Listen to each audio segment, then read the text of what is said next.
You ask Tiger to solve. This deals with linear equations with one unknown. The final result is x equals -6. Let's solve it step by step. Swap sides. Group all constants on the right side of the equation. Subtract 7 from both sides. Group like terms. Simplify the arithmetic.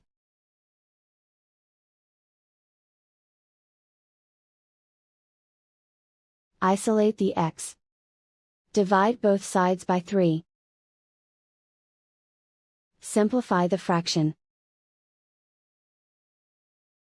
Find the greatest common factor of the numerator and denominator. Factor out and cancel the greatest common factor. And so the final result is x equals -6.